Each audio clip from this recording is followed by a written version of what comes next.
All right, enough Spurs. How about some quick hits instead? Let's go, Gab. Real Madrid roll to a 3-0 win away to Oviedo, and your boy Kylian Mbappe bags 2 goals, Jules.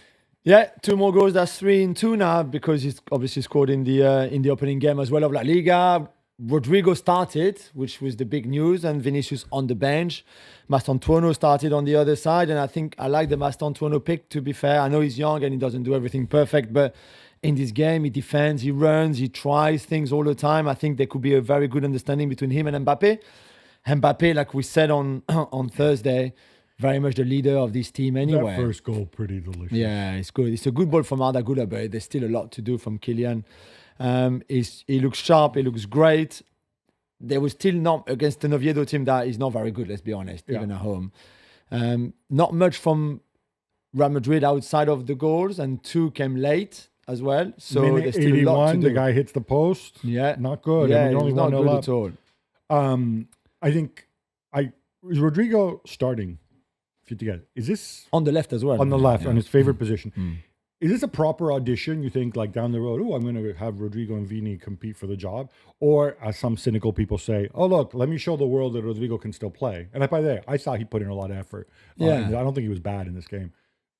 So that maybe somebody pops up and signs him. I think it's hard for him. The guy's been sat on the bench for like 5 games or 7 games in a row, not starting, and then suddenly you start him. And yeah, it's not easy. But yeah, I don't know. It might be like, look, he's here if you want him, or it's also like, yeah, I will play you. I will play him. He's part of my squad. There will be games where I feel I need him. Maybe not every game. Maybe he's just lower in the pecking order than he was in previous seasons. But yeah, let's see. Napoli began their title defense with a 2-0 win away at Sassuolo, and McTominay as a winger, Gab. Why not? Why not as a winger? If you're scored. Antonio Conte, you can make it work. It was funny. All their attacks obviously came on the other side, but McTominay still hit the woodwork, scored a goal, played very, very well. Kevin De Bruyne also dropping off. By the way, Kevin De Bruyne played 90 minutes. And I saw some physical stats on Kevin De Bruyne last season. You know, supposedly the old injured Kevin De Bruyne were actually his running numbers were tremendous. They Serie A, you know. No. It's for Last all season. players. Yeah, no. Premier I know. League, Manchester City. Yeah. So no, but this I don't know. season. The narrative of De Bruyne, whatever. You know my thoughts on it. But yes, if he confirms those numbers and say, then he's a tremendous signings. Yeah, they look good. They're still going to go for a striker. They still have this Hoyland idea. I don't think it's going to happen. I'm not sure about Lorenzo Luca. No, we saw lasting in that until game. Lukaku Yeah, returns. it was a little bit. Barcelona come from 2 goals down and get the buzzer-beating winner in injury time against Levante, courtesy of that Lamine Yamal fellow. Yeah. Jules, glass half full or glass half empty? It's a new season and it's the same Barcelona, you know, with less depth, I guess, in their squad, because you can come back from 2 goals down like they did many times last season, which is a bit their trademark, although there will be games where they don't come back, and there have been games already. You can keep playing with a high line with Kubasi and Araujo and get done so many times because they could easily have been down more than 2-0. And you still have so much talent going forward. Even Ferran Torres is scoring goals. So if Ferran Torres is scoring goals, anybody can score goals. But Rafinha and Lamine especially being, again, outstanding. Pedri, with an incredible goal. It's just that. It's exactly what we saw last season. No changes. Yeah, I didn't like the Rafinha on the left. Rafinha central to make room for Rashford. I don't get it. For me, the unforgivable stuff is the Araujo thing, because, you know, letting Inigo Martinez go and in these circumstances, spending that money on Rashford rather than a center back, that's such a bizarro decision. Pau Cubarsí, by the way, he got done by Ivan really badly. We have to remind ourselves, he's a teenager. Yeah. He's still a teenager. And by the way, shout out to El Comandante Morales, 38 years young. He makes Robert Lewandowski look like a child. Yeah. And rough start for Milan, Gabi, in Serie A, and Boniface failed his medical as well. Not a good weekend. No. And now, oh my God, everybody's going Chicken Little. The sky is falling, sky low. I will say this. You lose at home to a newly promoted side. Cremonese, That's terrible. However, those were really, I think Cremonese's XG was like 0.13 in this game. I mean, their winning goal is incredible too. A tremendous goal from Bonazzoli. You saw some terrible defensive mistakes, some stupid things. Allegri said, we miss the perception of danger. You know what? That's fine. Fair to say. That is something you can learn. And I think you can iron that out. I don't think things are as bad as people make out to be. What would concern me a little bit is, all right, it's just a striker situation. This side of Jimenez isn't good. Jimenez gave the ball away for the second goal. Yeah. That's not good. However, you go from Hoyland to Vlahovic to Boniface to Conrad freaking Harder. I think it's okay because that way you don't overshadow Jimenez. You give Jimenez a chance to grow. Yeah. But it's Conrad Harder, the Yeah. guy who scored 5 goals in Yeah, who's Portugal the last backup year. to Gyökeres with Sporting. A totally different profile. Yeah. This was way back on Friday, but how about some Harry Kane love? He gets a hat trick and Bayern 6-0 win over Leipzig, who, by the way, are really, really, really bad. Yeah, Couldn't and happen it's to a nicer organization. It's a tough first game of the season too. To go to Munich, to play Bayern when you've got a new manager, when you've got players who have left, players who are about to leave, maybe like Xavi Simons, who Players who still don't wanna be playing, there. who don't want to be there. When you're kind of rebuilding, but not really, but a little bit you are, and you start. It's not too bad of a start, to be fair. And then when one goes in, then after that, you just your head dropped, and it was a disaster. It was really good from Bayern and from Harry Kane, from Michael Olise, who was outstanding again. Serge Gnabry as a 10. Even Gnabry, the little back So heel. good, the back heel on that goal, just everything. But even the way they pressed, the way the midfield played, the centre back, it was just very good from Bayern in a game that was eased off by the fact that Leipzig were really bad indeed. And new season, all Borussia Dortmund, Gabi. Niko Kovac side at 3-1 up with 5 minutes to go against St. Pauli, and they managed to drop points. Yeah, I'm running out of things to say. It's like they said, like, hey, let's be a parody of our worst selves. Yeah. Sergio Girassi, by the way, also missing a penalty in this game. They played quite well, to be fair. Yeah. And then 5 minutes ago, Filippo Mane, who, by the way, is Italian, making his debut, incidentally. Yeah, sure. Chuck him in this game. Yeah, why not? St. Pauli, really poor side. But then you got the fans. There's all this Exactly. rubbish on the pitch and stuff. And then they come back. They convert the penalty, and then it's... And you knew it was coming. At 3-2, you watched the game and you said, this is And coming. it's a free goal at the end. You Yeah. can't believe this narrative. They're turning to the transfer window for help. Aaron Anselmino on his way from Chelsea. Yeah. I have no idea how he moves the needle. And nobody knows if he's good or not. He's never. Nobody played. knows that Filippo Mane is good either. Yeah, true. 3 appearances with Italy's under 20 side. Yeah. Apparently, Carney Chukwuemeka, Yeah. that's the other kind of big plan. Yeah, I don't know, man. I don't know what to say about these guys. But sticking with that game, Yeah. the other big talking point was Joe Bellingham, Jude Making his Bellingham's debut, little yeah. brother. Yeah. He had an anonymous Bundesliga debut. I think he touched the ball like less than 30 times. Yeah. He isn't great when you're playing in midfield. He comes off at the half. His dad didn't like it. Didn't like it at all, Gabby, and he voiced it. But he voiced it in the stadium, like around the dressing room, which the club didn't like at all. And we heard Sebastian Kiel saying, like, this is not for parents here. This is for players and coaches and staff and everything. Not good, and not a good look for the Bellingham family. Let's be honest. Yeah, look, I think everybody liked the fact that Jude Bellingham has a big personality and whatever. But I think what people haven't said, and people who cover the England team know this well, his parents are very involved and can be difficult people. Yeah. And certainly this is not the way to start your Bundesliga campaign. Yeah, definitely. Also back on Friday, Paris Saint-Germain only beat Angers 1-0. But Jules, at least Donnarumma got the send-off he deserved. Yeah, that was the moment of the night, really, because they scored Fabian Ruiz in the game where they had like 85% of the ball, which is crazy, but it still looked sloppy. But yeah, at the end, Donnarumma, who was obviously in the stands, pushed towards the ultras from his teammates to get an amazing standing ovation and thank off? No, send off. Send off, that's it, send off from the ultras. Well done to him for everything he brought to the club. Juventus began the season with a 2-0 win over Parma on Sunday as Jonathan David and Dusan Vlahovic both scored. Yeah, now they all Dusan Vlahovic got cheers. Of course, a free agent in the came summer. off the bench. They're trying to shift him so that they can afford to get his wages off the books so they can sign Colomwani. Let me make this very simple for you. Just leave Colomwani. Paris Saint-Germain wants $65 million for him. Leave him where he is. Take your chances with Vlahovic. Maybe he'll be happy. Maybe he'll expend. Salah extended, right? In his final season. So did Van Dijk. Maybe it's a similar situation.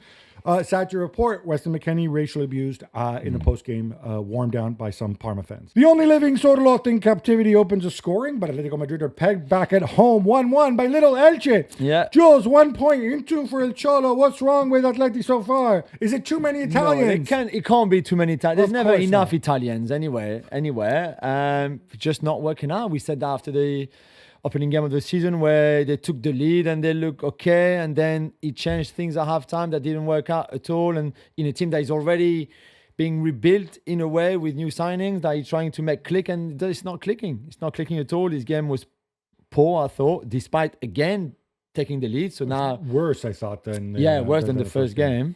Griezmann coming on like he did in the first game, bringing nothing to the table. There's a lot of things wrong in this team so far, and I guess it's only still August, Yeah. but it's a bit worrying, no? And the Club World Cup. Although they oh left God, very they early. People left didn't really even early. wonder whether they were actually there. Eric Ten Hag, remember him? His Bayer Leverkusen made their home debut against Offenheim. Gab, how did one of our favorite bold Dutch coaches do? Really, really bad. Yes. Really bad. They lose 2-1 to Hoffenheim, who narrowly avoided relegation last year. Hoffenheim could have scored more, actually. Completely. Uh, They were very good. and what I'm wondering now with Ten Hag is, did he choose the right project? It's not easy, right? You go and you're a boss at a big club. Yeah. Where do you like? Why would you go to Leverkusen? Leverkusen. What would they employ him in too? Okay, that's a whole other issue. But Leverkusen, obviously, they've blown up the squad. Granit Xhaka left, Florian Wirtz left, Frimpong left, Victor Boniface. They're trying to shift him. Yeah. Piero Hincapié might be moving as well. He's got a year left, not extending. Jonathan Tah left. Yeah. So you know it's a rebuild. And then you know that they're not reinvesting all the money that they raised because let's face it, this is a club whose stadium holds 30,000 people. They're not a massive club. They don't have gobs of money. Yeah. I mean, they're the company that They could owns them buy it, does, yeah, but, but still. they run on a budget. So Ten Hag should have known, hey, I'm not going to go and get to spend all this money. I have to work on a shoestring. And I'm with the expectations of the guy who came before me, Xabi Alonso. So I don't know. To me, this looks pretty horrendous. It could be a tricky season. Pierre Hincapié linked with Spurs, who I would have thought might have enough center backs. Yeah, me too. But then Fabrizio Romano reporting this morning that he's linked with another team with 1 billion center backs, Arsenal. yeah. Which again, He likes North London? I'm a bit surprised. He's a great talent, and because he's got 1 year left on his contract, it could be interesting. He could play left back too, apparently. play left Because back of course Arsenal don't have enough left backs either. Pierre-Emerick Aubameyang, 36 years young, helps rescue Marseille at home to Paris FC, newly promoted Paris FC. Yes. Jules, they ended up winning 5-2, and now maybe Adrien Rabiot, he gets welcomed back too. What a difference an Alba makes. Yeah, he did. He was very good in a strange game because Paris FC came back to 2-2, and you were thinking, okay, there was still a long way to go, and then they were very naive, probably thinking, yeah, we can win it now. We're back to 2-2, And that guy Doucet is really bad. Yeah, and For the 3-2. and make mistakes. I mean, were completely exposed when they could have kept it tight and maybe got a point at least at the Velodrome. But hey, Aubameyang very good, and then De Zerbi reopening the door for Adrien Rabiot's forgiveness and coming back into, which is like, this is the biggest soap opera that we've seen so far this season. It's incredible. I think this was after he'd come out pregame and he'd said, well, yeah, he did apologize. He feels really bad, but his apology came too late. Yeah, too late, and the problem is his mum anyway. So And Mama Rabiot going on the radio and complaining about the Zed. By the way, did Zed be saying like, oh, I don't mind the fighting. I come from the streets. I'm like, no, you don't. You're from Brescia, bro. Like, what streets? Anyway. The Gasperini era begins in the internal city of Rome with a 1-0 win over Bologna. Gab, were you impressed? How did they do? It could have taken a very different turn Yes. if my man Santiago Castro, who was really special, the Punisher, Very but good. he ends up hitting the post. Ewan Ferguson doing well. Wesley scoring the goal, Good, yeah. taking advantage of a mistake. I think Bologna a little bit hard done by. But look, it's a major shift to Gasperini, and I think Roma fans need to be a little bit patient. Yes. He did it again, Jules. The very handsome Olivier Giroud makes it 2-2 as Lille beat Monaco. Going great at 38. How about that? Yeah, and 39 very soon. Next month, it'll be 39. 91st minute, he scored the winner of this game, 1-0. A big game on Sunday night, of course, between Lille and Monaco. Then he had the penalty that he missed, but it's okay because he still scored the winning goal. Incredible, great turn, great first touch. Just the kind of goal that you know he's going to score forever, even when he's like 55 playing in the garden. So I'm so happy for him and for Lille. And in what was a really good game because this is a good Monaco side, even without Pogba or Ansu Fati yet. And it's a massive, massive win for Lille so early in the season, especially after they draw in the first game. Borussia Mönchengladbach draw 0-0 with newly promoted Hamburg on Sunday. But Gab, Joe Reyna is on his way to cheer them up. Yeah, who knows? He just needs to play. Look, it's I too know easy that, to make yeah. fun of him. Yeah, we don't want to. But 3 million plus up to 4 million in bonuses. He says he needs a new chapter. Good luck. Certainly, I think the US are a better team Yeah. with the real Gio Reyna. Just we haven't seen this guy in 4 years? Yeah. Jules, let's check it on Ligue 1's direct-to-consumer streaming service, Ligue 1 Pass. Because, like, guys, I know it's a boring business story, but everybody is watching this because if this succeeds, you're going to see this. People try this elsewhere. Now, they've attracted 600,000 subscribers, while DAZN, they never reached 500,000. Yeah. So that's good, right? It is good. Yeah, it is good. And they have priced this right, I think. 10 euros a month, 12 euros a month, depending on who you go with, because you could go with DAZN and you've got their offer of football for the rest, for example. So it varies a little bit, but there's a great offering on that streaming site, not just the games live and on replays, but highlights, like magazine features, shows, features on former players in Ligue 1 like Ronaldinho or Thierry Henry with archives and everything. It's really, really good. And you can watch it here in the UK on the same Ligue 1 Plus streaming service that you have in France for the same price, £10. It's good. And so 600,000 subscribers was 10 days ago, I think. Now they hired, they want to do 1 million before Christmas. Ideally, they put a few offers in. If you're students, for example, if you're young. So they're trying a lot of things.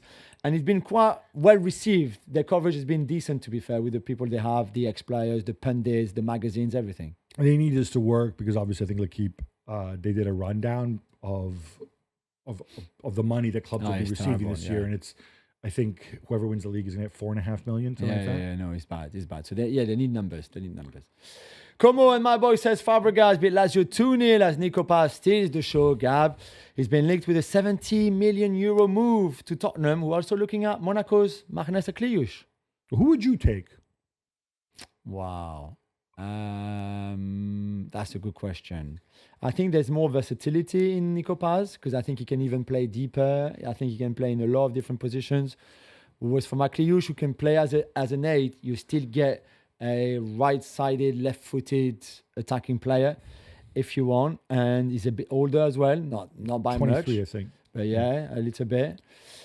But at least Akliouche has played Champions League football. And also, Akliouche is somebody who you can get because Monaco do business. Nico Paz, yes. Real Madrid have, this is what I think is bizarro here. Real Madrid, they have a right to buyback rights over him. I think they go up by €1 million every year. I think it's 9 million euros this year to be 10 million next year. So Como aren't going to get that money if the deal gets done. Yes. So there's no way, and I'm surprised Spurs went as far as this if the story is accurate. There's no way that they would do a deal because Real Madrid would just drop 10 million. So, yeah, exactly. Why don't I get him? And then here, Spurs, you could have him on loan. Yeah. But yeah, what a player. There's a little highlight. If you haven't seen the assist on that in that game, it's an incredible turn and pass. Yeah, the control with one foot, the turn with the other. I mean, he in terms of technical ability, so good. And he was very good last season too. And he was very, very good last season.